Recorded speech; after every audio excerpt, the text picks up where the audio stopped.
Holy cow. Yes, ma'am. Hi. Perfect timing! Can I grab my homework? Yes, come say hi though. I haven't started yet. Come say hi. This is my friend. Hi! Serious! Greetings, Internet! She's letting me use it. You wanna get in the vid? No? Focused. Okay. Greetings, Internet! It's Katie, and we are back with a brand new video today in a brand new setting. This is actually my friend Aria's room, if you must know. It is not mine. Firstly, because it is so cute. Like, look at this tapestry. It's bomb. And second of all, it's just really quiet in here, and I have a lot of things just to like get off my chest and say, and so I thought I would pick a nice, quiet location for this vid. I'm also wearing a shirt, I promise. There's just a lot of things going on in this video that just should not be. And a lot of things— whoa! There are lights here that I didn't realize. Okay. I'm one of those people that just needs to touch things all the time. Okay, so I've been at college now for about 3 weeks as a sophomore, so it's my second year of university, and a lot of things have been happening, more so than last year. I guess I was just kind of oblivious last year because so many things were going on and I was a freshman, but now that I'm a sophomore, so I have a little bit more knowledge in my belt than I did last year. Not a lot more, but, you know, a considerable amount of knowledge that I've learned in just being here a solid year. So many things I've just been, like, picking up on recently that I'm like, wait a minute, that should not be a thing. And throughout the past couple of weeks that I've been seeing this stuff happening and just, you know, hearing experiences and witnessing things, I'm just like, I need to make a video about this. I've actually been compiling a document on my computer with all of these things that I've just been thinking lately. So I'm gonna kick off the video with a story, and it's a very personal story. Not really about myself, but a personal story to the person that it happened to, so I'm going to leave out all names and all personal information and any sort of thing you can link to this person. Because obviously I want to respect her privacy and it's such a private matter, but I think that a lot of people will benefit from hearing her story. So let's set the scene just for a real quick sec. So this was last Thursday. A lot of you guys may or may not know that Thursdays on college campuses means going out for a lot of colleges. But Thursdays, Fridays, and Saturdays, and Tuesdays, for whatever reason, are nights when people at college campuses go out and they do things. But for me, on this particular night, I was out with my friends. One of my guy friends offered to walk home with me because I am just like a very big believer in not walking anywhere alone. It's scary and you never know what could happen. So I bent down to take off my heels and I look up and there's a girl just like sitting curled up with her legs up against herself at a table like a little ways away, and she's just like has her head down, like I could tell she was crying. She was like shaking a little bit. I don't know what happened in that moment, but I just felt so drawn to go talk to her. Like I just felt like very called to go talk to her. So I look over at my friend and I'm like, hey, like, do you mind if I go talk to this girl really quickly? It honestly would have been a lot easier for me to just like avoid this whole situation and walk home and not deal with it and just let her friends deal with it or whatever. So I lean down next to this girl. I'm like kneeling on the pavement barefoot. My friend is like, what the heck are you doing? And I'm kneeling next to this girl and I'm like, hi, like, is everything okay? Can I do something? And like before I even finish my sentence, she's just like starts sobbing. Watching people cry is already a very sad thing, but watching a beautiful girl who looks just like so innocent and perfect, oh my god, I just like reach out and grab her and I'm like, what is wrong? Like, what can I do to help you? And she just goes into this story about how a guy took advantage of her. It really just made me like sit there and I'm like, wow, you know. Okay, let me back up. So humankind, okay, like as a species, humans, and many animals to be frank, desire love and they desire affection and they desire the connection with another thing or another being, another person. I've had this fantasy for a very long time, just as a child, and just like even now, I guess it's just a part of being a human. Keep that blind like optimism that you'll meet someone who will just rock your world and change everything and whatever. But what I told this girl, I literally just like kneeled down and something in me was just like, bam, I'm just gonna launch this on her. So I just go into this like tangent, and at first I was like, well crap, this probably isn't making any sense at all. It is unbelievably easy to blame things on yourself and say, oh my god, it's my fault, it's my fault, it's my fault, even if it's clearly not your fault. And that's what she kept saying. She kept saying, oh my gosh, I did this, I did this, I did this guy was involved, but it was me. First of all, it's a two-way street with any relationship, you know, with guys and girls. It's a two-way street. It's never just you, and you should not put all that pressure on yourself. So basically what I told her was it all begins and ends in your mind. You can give things power, and you can take power away from things in your mind. That's the big thing that I kept saying to her, you know, you do not have to make this moment define you. You know, I have made so many mistakes in my life, you know, I cannot even count the number of times where I've just messed up and I've just been like, oh my gosh, what am I gonna do with myself? I don't know. You see all these people that seem so perfect in, you know, in school, in life, on TV, and you think, oh my god, this person has never been through this. They've probably never done this. But in truth, they definitely have. I live in a house full of beautiful girls. 12 people, including myself, so 11 beautiful girls. Those girls you see and you're just like, are they real? Are they human? Oh my gosh, like that sort of thing. And I have seen so much insecurity in this house. Not saying that that's a bad thing at all, I'm just saying it's a very human thing.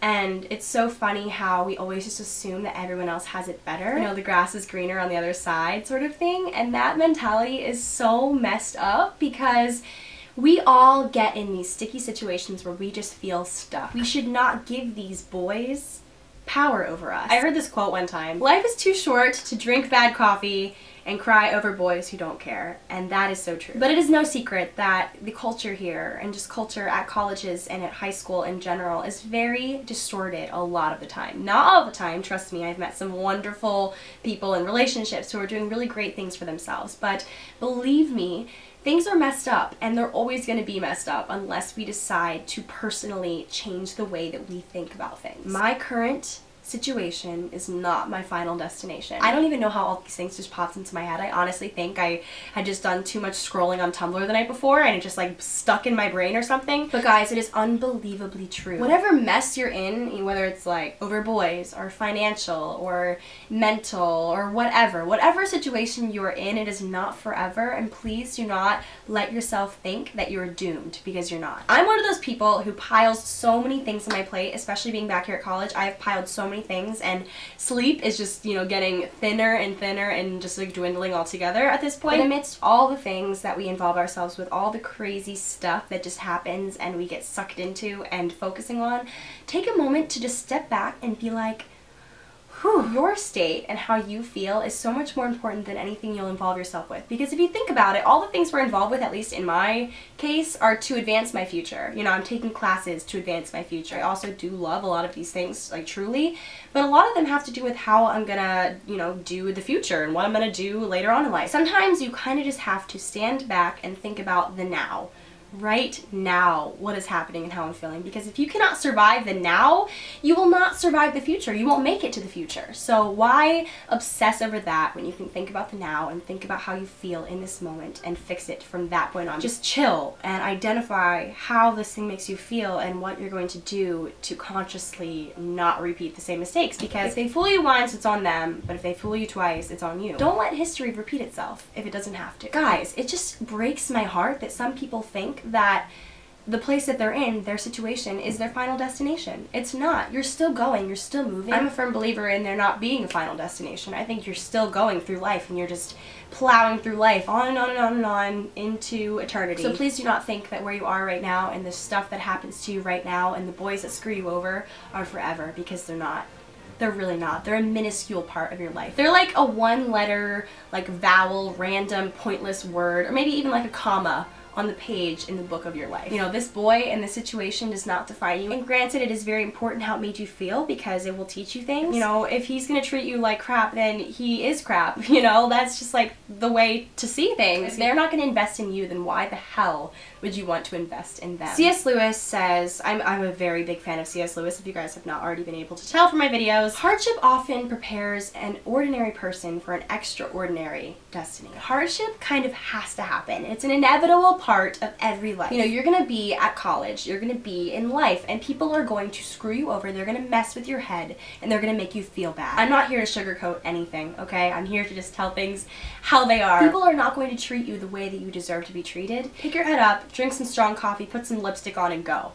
You know, on to the next. Like this one boy messed with this beautiful girl. I want to beat the living crap out of him, to be completely honest. I'm gonna be honest with you. Let's just disregard the whole gender, the whole race, the whole everything that sets us apart. Let's disregard all of that. Humans deserve kindness, and humans should be kind to other humans. That's just how life should be. I literally got up in this girl's grill. I held this girl's hand and I said, there are 7 billion people on this earth, and you think that you need that guy LOL no. No, you don't need that one person. An entire week has passed and I still just cannot get this moment out of my head when I met this girl, because I just want you guys to know that if you are going through a situation like this, if you are getting just tossed to the curb by these guys, or by girls, or by your parents, or whatever, you know, it's all these situations can apply to this sentiment. You are so much bigger than those people who try to throw stones at you. Even if you consciously try your hardest to avoid toxic people and avoid the haters and avoid people that will bring you down,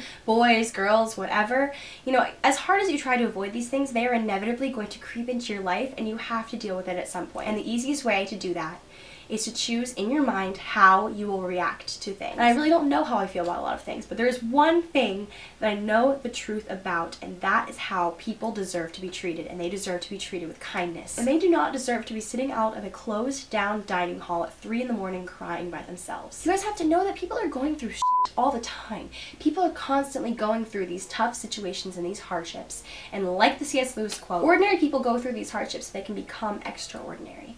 Because hardships, they make you stronger. They make you calloused. They make you able to deal with the stuff that's thrown at you. Everyone's going through something. Everyone you pass on the street, everyone you see at college or in your homeroom class, they're going through something. It's all a matter of really, truly saying to yourself, I'm going to be more considerate today. Can we just take a little oath, take a little pact together to be more considerate of other people? I'm not saying this like on a gender basis or a race basis or a political party basis. I'm saying this on a human basis. Let's be better humans. So I really just wanted to share this experience with you guys because I think that it really just like paints a picture of what we are all going through. We all have those moments where we're by ourselves and just distraught about something, and whether it's about a boy just being absolutely pig-headed, or about your parents, or about money, or about school. We all have those moments where we're just sitting with our heads in our hands and we're like, why?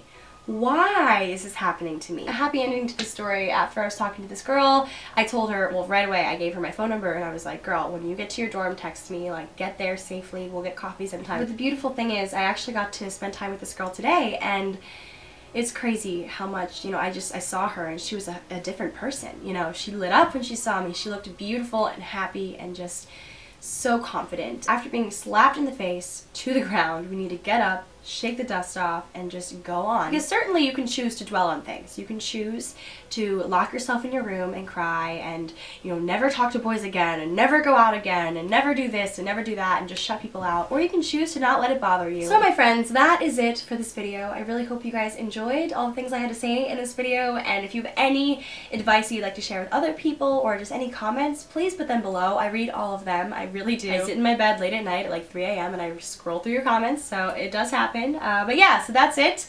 Hope you all enjoyed, and I'll talk to you guys all very soon. Bye!